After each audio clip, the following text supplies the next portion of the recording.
कैसे हो आप सब? आई विश आप सब बहुत अच्छे हों, खुश हों, स्वस्थ हों, मस्त हों और अपने जीवन में आगे बढ़ रहे हों और साथ ही अपनी BPSC tree 2.0 6 to 8 9 10th and 11 12th जिस भी चीज़ के लिए आपने अप्लाई किया हो, उसकी प्रिपरेशन भी बहुत अच्छे से कर रहे हों। तो पिछले वीडियोज़ में मेरे एक कमेंट आया था कि दी आप किस एग्ज़ाम की प्रिपरेशन कर रहे हैं। तो वैसे तो मैं टाइटल में ही शो कर देती हूँ, पर फिर भी आपको बता दे रही हूँ कि मैं अभी इस टाइम पे बिहार शिक्षक भर्ती की तैयारी जो कि 6 टू 8 के लिए मैंने अप्लाई किया है, उसी के लिए मैं प्रिपरेशन करती हूँ। तो अभी सुबह-सुबह से मैं पढ़ने बैठ गई हूँ और आज मैंने पढ़ने का डिसाइड किया है जो इंडियन नेशनल मूवमेंट है उनके बारे में। और इस बुक में वन लाइनर फॉर्म में दिया गया है इंडियन नेशनल मूवमेंट के बारे में, भारतीय राष्ट्रीय आंदोलन के बारे में। पर पहले मैं इसको पढ़ूंगी और अगर मुझे लगेगा कि इनफ नहीं है तो फिर इसका यूट्यूब से भी मैं थोड़ा बहुत पढ़ूंगी। वैसे तो मैं अपना डेली रूटीन ही आपके साथ शेयर कर देती हूँ। मैं जो भी पढ़ती हूँ पूरे दिन में उनके सभी टॉपिक्स आपके साथ मैं शेयर कर देती हूँ।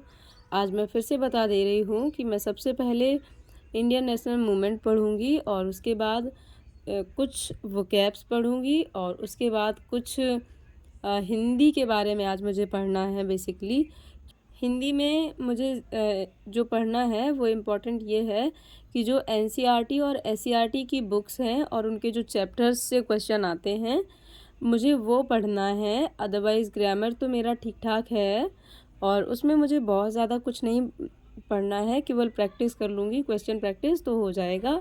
बस जो एनसीईआरटी और एससीईआरटी बुक्स का चैप्टर से क्वेश्चंस रहते हैं वो मुझे थोड़ा सा देखना है, तो वो किसी ना किसी यूट्यूब वीडियोस से ही मैं कवर करूँगी। और इसके अलावा आज है भाई दूज, तो ये वीडियो भाई दूज वाला है, भाई दूज वाले दिन का है। तो आज मुझे थोड़ा सा और काम है तो मैं आपको दिखाऊंगी कि क्या क्या हमारे यहाँ होता है भाई दूज पर। आप में से बहुत सारी मेरी फ्रेंड्स कमेंट करती हैं कि पिछले वीडियो में जो कमेंट आया था एक सिस्टर का वो ये था कि उन्हें जीएस के बारे में नहीं पता है कि वो कैसे और क्या पढ़ें, कोई बुक वगैरह। तो देखिए सिस्टर, मैं अभी जीएस के लिए ओल्ड बुक्स का ही यूज़ कर रही हूँ, यानी कि अगर आप जीएस का पेपर तैयार करना चाहते हैं तो आप लूसेंट की जो बुक आती है, सामान्य ज्ञान लूसेंट की बुक, तो वहाँ से बहुत अच्छे से तैयार कर सकते हैं। क्योंकि अब इस एग्ज़ाम के लिए बहुत कम टाइम बचा है, 7 दिसंबर से 10 दिसंबर तक ये एग्ज़ाम्स स्टार्ट हो जाएंगे। तो इसके लिए बहुत शॉर्ट मटेरियल आपको पढ़ने की ज़रूरत होगी। तो इसके लिए आप कोई यूट्यूब से वीडियो देख लीजिएगा जिसमें पूरी लूसेंट बुक का एक घंटा या 2 घंटा का निचोड़ देते हैं वो, तो वो आपके लिए ज़्यादा सफिशिएंट रहेगा। तो हमारे यहाँ देखिए भाई दूज पर क्या होता है, जो गोवर्धन की पूजा होती है, गोवर्धन हटाकर फिर इस तरह से मतलब वहाँ पर लीप दिया जाता है। लीपने के बाद चौक बनाया जाता है और इस चौक पर दिया जला दिया जाता है और फिर यहीं पर भाई जो है बहन से तिलक करवाते हैं और मिठाई वगैरह खिलाते हैं। तो इस तरह से हमारे यहाँ भाई दूज पर ये प्रोग्राम होता है। और जो मतलब गोबर रहता है, गोवर्धन वाले दिन का जो गोबर होता है उसके 7 कंडे बना दिए जाते हैं और इन्हीं कंडों से होली का जो चूल्हा होता है वो जलाया जाता है। जब होली के लिए मतलब रसोई बनाई जाती है तो इसी कंडे से स्टार्ट की जाती है। और जो और भी चीज़ें बनी हुई थी गोवर्धन में, उन सबको उठाकर पेड़ की जड़ के पास या घर के बाहर रख दिया जाता है। तो मैंने इसी पेड़ के पास ही जड़ में जो है उन चीज़ों को रख दिया था, जो भी गोवर्धन वाले दिन मैंने बनाई थी और बहुएं टाइप की, वो सब चीज़ें पेड़ के नीचे मैंने रख दी थी। और इसी तरह से मेरे यहाँ होता है। हर किसी के यहाँ अपने अपने तरीके से तीज त्यौहार मनाए जाते हैं, सबकी अपनी अपनी संस्कृति और परंपरा है। सभी को अपनी अपनी संस्कृति और परंपराओं का मान सम्मान करना चाहिए, रिस्पेक्ट करनी चाहिए। और इसके बाद हमारे यहाँ भाई दूज पर बनता है पक्का खाना, यानी कि पूड़ी कचौड़ी और भी जो कुछ बनाना हो वो बना सकते हैं, पर रोटी नहीं बनती है। भाई दूज वाले दिन हमारे यहाँ तवा नहीं रखा जाता है। तो फिर मैं जो है नहा धोकर आ गई थी अपनी किचन में और खाना बनाने लगी थी। एक्चुअली ये किचन नहीं है, कमरा है बड़ा सा, और इसी में मेरा बाकी का गृहस्थी का सामान भी रखा है और इसी में ही मैं एक साइड में ही खाना बनाती हूँ। तो इसीलिए आपको थोड़ा-सा देख के लगेगा कि हाँ, क्या-क्या सामान इसमें और भी रखा हुआ है। तो इस चीज़ को थोड़ा-सा इग्नोर कर दीजिएगा।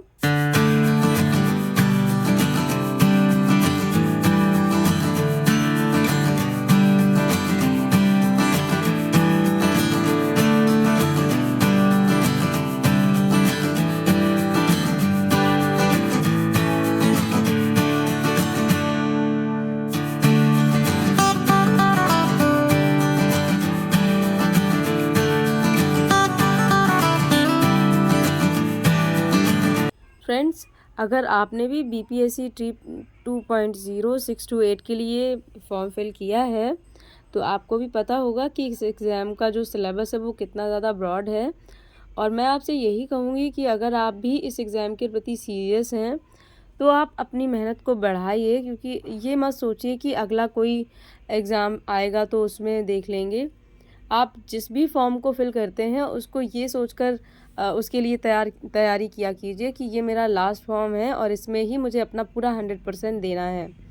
क्योंकि जब हम अपने लिए कोई सेकंड ऑप्शन सोच लेते हैं तो हम पूरी तरह से मेहनत नहीं कर पाते हैं जिस भी एग्ज़ाम की हम करंटली प्रिपरेशन कर रहे होते हैं। अगर हमारे पास कोई ऑप्शन ना हो, केवल एक ही लास्ट ऑप्शन हो, तो हम हर संभव प्रयास इसी एक एग्ज़ाम के लिए कर लेते हैं। तो अपने लिए भी केवल एक लास्ट ऑप्शन ही सोच के चला कीजिए कि ये मेरे लिए लास्ट ऑप्शन है, ये मेरे पास लास्ट मौका है, आखिरी मौका है और इसमें मुझे अपना 100% देना है। क्योंकि ज़रूरी नहीं है कि जो मौका आज आपको मिल रहा है, वो आपको कल मिल ही जाए, है ना? कई बार ऐसा होता है कि इससे बदतर कंडीशन हो जाती है अगले एग्ज़ाम में। तो जो आज मौका है इसमें अगर हम बहुत अच्छे से मेहनत कर लेते हैं तो हमें आगे की कोई चिंता नहीं रहती है, और वैसे भी जितना हम लेट करेंगे उतना ही हमें संघर्ष ज़्यादा करना पड़ेगा। तो अभी ये है रात का टाइम और दिन भर के बहुत सारे काम करने के बाद दोपहर में मैंने थोड़ा-सा एक वीडियो देखा था जिसमें मैंने हिंदी का जो है पढ़ा था, जो भी मुझे पढ़ना था, यानी कि एससीईआरटी की बुक्स का जो निचोड़ था वो दिया गया था, तो वो मैंने पढ़ा था। और क्योंकि वो मैं अपने मोबाइल से ही पढ़ रही थी और उस टाइम पे मेरे हस्बैंड घर पे नहीं थे, तो एक ही मोबाइल था मेरे पास, तो उससे मैंने वीडियो लेक्चर देखा था, इसीलिए उसका कोई वीडियो शूट नहीं कर पाई थी। और जिस टाइम पे मेरे हस्बैंड घर पे होते हैं तो उस टाइम पे मेरे पास 2 फ़ोन हो जाते हैं, तो एक से मैं पढ़ाई कर लेती हूँ और एक से वीडियो शूट हो जाता है। तो इस टाइम पे अभी भी मैं जो है एक वीडियो लेक्चर देख रही हूँ जो कि भारतीय राष्ट्रीय आंदोलन से रिलेटेड है, और ये वीडियो लगभग 1.5 घंटे का है और इसमें पूरे जितने भी भारतीय राष्ट्रीय आंदोलन हैं उन सब का निचोड़ दिया गया है। तो इसको मैं इम्पॉर्टेंट जो भी पॉइंट्स हैं वो नोट इसलिए कर रही हूँ कि बार-बार मुझे ये वीडियो ना देखना पड़े। क्योंकि जब हम उसको नोट कर लेते हैं तो ये चीज़ें हम जो हैंड रिटन चीज़ें होती हैं उनको हम बहुत कम समय में आसानी से पढ़ पाते हैं। और जबकि हम कोई वीडियो देखते हैं तो उसमें बहुत टाइम लग जाता है, और कई बार तो ऐसा होता है वीडियोस देखते टाइम पे बीच-बीच में बहुत ज़्यादा ब्रेक्स आते हैं, तो उसमें भी बहुत ज़्यादा इरिटेशन होती है और टाइम भी निकल जाता है। तो मैंने इसीलिए इस वीडियो को थोड़ा-सा टाइम दे के लिख लिया है, जो भी मुझे इम्पोर्टेंट लग रहा था वो सब कुछ, और इसको फिर मैं बार-बार रिवीज़न कर लूँगी और इसके बाद इसके कुछ क्वेश्चन प्रैक्टिस कर लूँगी। इसी वीडियो के लास्ट में है इसमें। तो इस तरह से मेरा एक टॉपिक तो बहुत अच्छे से तैयार एटलीस्ट हो जाएगा, जो कि कंपल्सरी दिया गया है अलग से।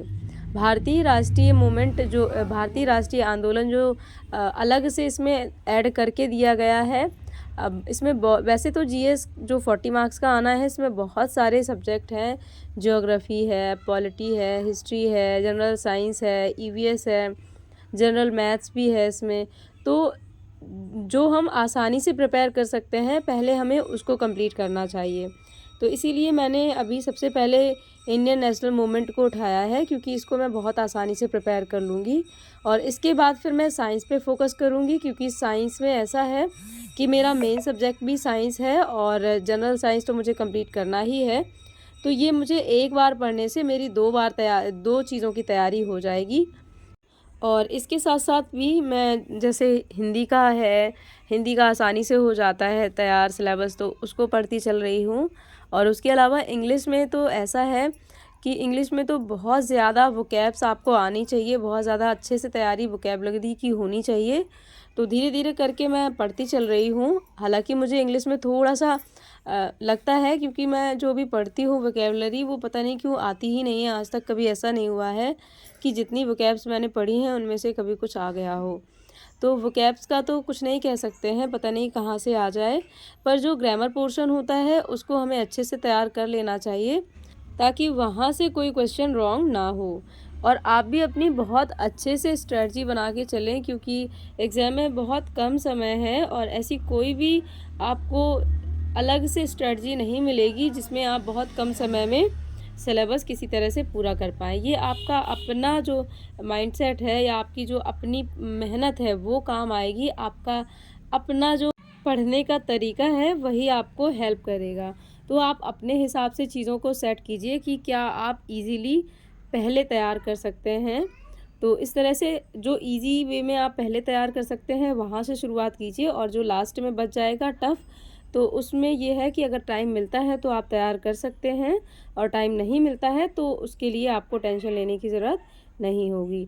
सबसे important cheese more and more practice. तो आज का वीडियो मेरा यहीं तक रहा। मिलती हूँ फिर किसी और अच्छे से व्लॉग के साथ।